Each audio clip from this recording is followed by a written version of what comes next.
Welcome back, dear students, and this is the continuation of the second part of the second lecture for week number 4. And now I want to give some more member function to the stack class, and then I want to use it in a real world scenario, for example, reversing a string. So this is going to be one application of the stack data structure. So the member function I want to give it is, actually I want to do two things today.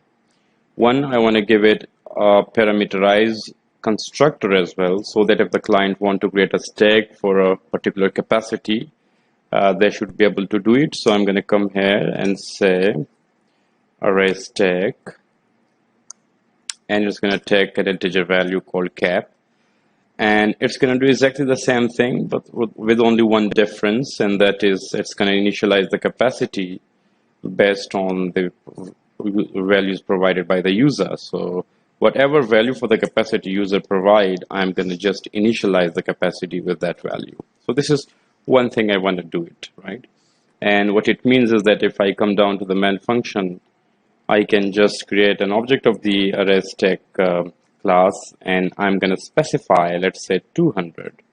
That means this stack can now store 200 values, and clients were not able to do it before. So this is one of the advantages of having more than one constructor in the class, right? And I want to give it two member function. One is the get size member function, which returns the current size, and it's going to return the value of the top plus 1.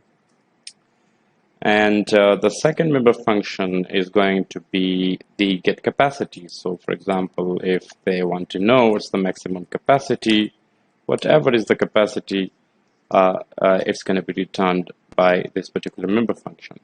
So now let's add push few items. So s.push, for example, 100, and s.push 200, s.push 300. So the current size of the stack is going to be 4, whereas the capacity is 200. So if I want to check both of them, I'm going to say cout current size, and then I'm going to say get size and del. And then if you want to check the capacity, I'm going to say get capacity and del. Now let's run the program to see the output. So 4 is the current size and the capacity is 200, right? We can do lots of interesting things with this stack. For example, if you want to say that how much space do we have or available, we can even give it a member function like that. So for example, I can call this member function, let's say get remaining space, for example. Let's call it this one, and return the capacity minus top plus 1. It's going to return the remaining space in the stack. So after pushing 4 items, 200 minus 4 equals to 96, and then it should return 96. So let's say remaining space, and let's s.get remaining space and del. So if I run the program, you should see that we have 196. What, for example, I mean, I'm thinking of a lot of functions, and I can do a lot of things with it. Just play with it in case if you need a function that is useful to the client, I'm going to try to implement it. But now let me convert this stack object into a string stack so that it can store string values. So what we can do here is that first go to the private section, and this should not be of type integer, but rather it should be of type string now.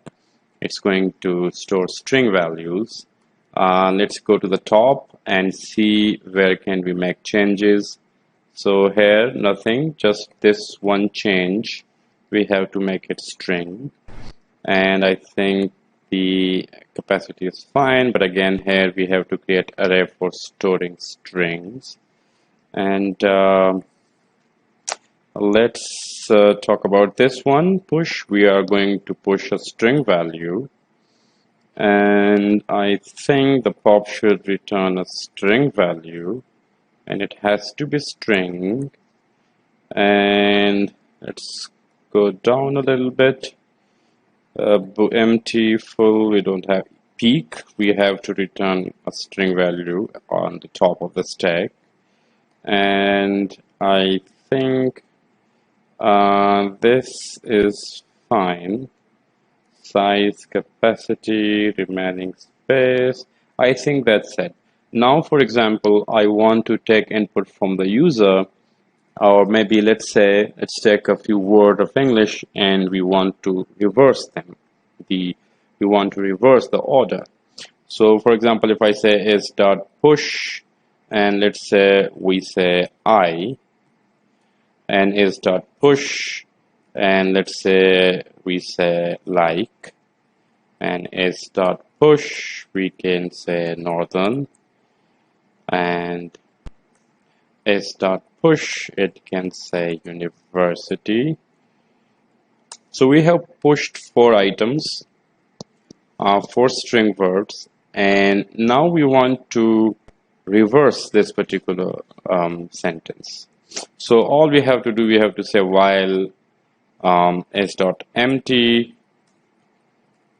I would rather invert it while stack is not empty. That means if stack if empty returns false, means stack is still contains elements, then we are going to convert it to true and the loop will execute as long as the stack has elements in it.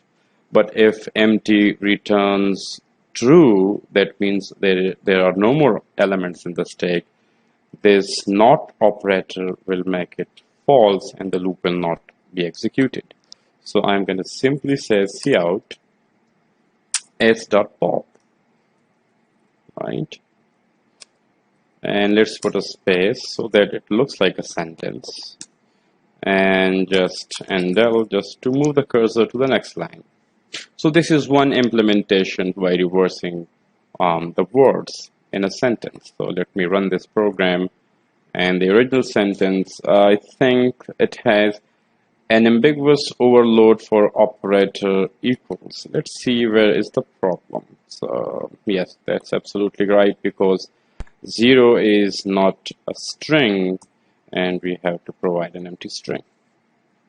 Compile the code again. Don't be afraid of the errors. I would rather say having errors in the code will give you a clue that there is some problem and it clarifies the concept. So let's run the program to see the output, and University Northern like I, right? So the whole sentence has been reversed, right? You can convert this string class to characters, or reversing characters in a name, for example. And let me just walk you through that process again. Go to the private section. It has to be of type char, and go to the top, starting from the constructor. Convert this array of character, this also as character, and the push member function has to take a character now, and the pop has to return a character. And of course we can and here is an important thing, it double quotation, anything enclosed in double quotation is a string. If you want to put an empty character, you can just put single quotation mark.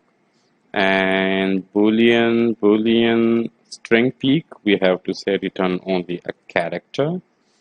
And I think there is nothing to change here. The only change we are going to make now is that we are not passing string, but we'll pass, for example, characters.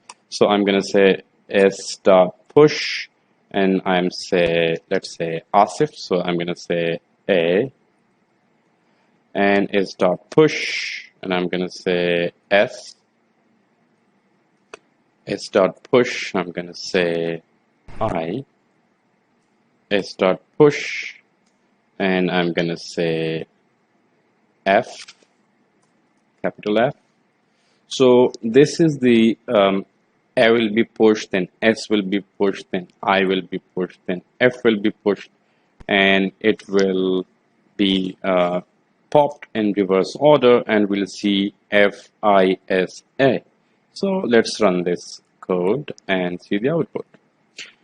And again, it says empty character constant. I think it complains about this particular line, that it's an empty character. I don't know. Let's put a space. A space is a character, just to see if this fixes the problem. When error is gone, and then it says invalid conversion from char to const char star. Yeah, that's right, because it should be of type char. So let's run it again, and this is the word. FISA, it is the opposite of ASIF, right? Let me try my name. So N A W A and Z. So I'm going to say S dot push, and I'm going to say Z. It should be Z as Zawan, I think. So let's run this program to get this interesting output. And as you can see, you can reverse the string, you can reverse the character, and you can reverse a whole sentence. We are going to look at that in more details in coming lectures. So thanks for watching. See you next time.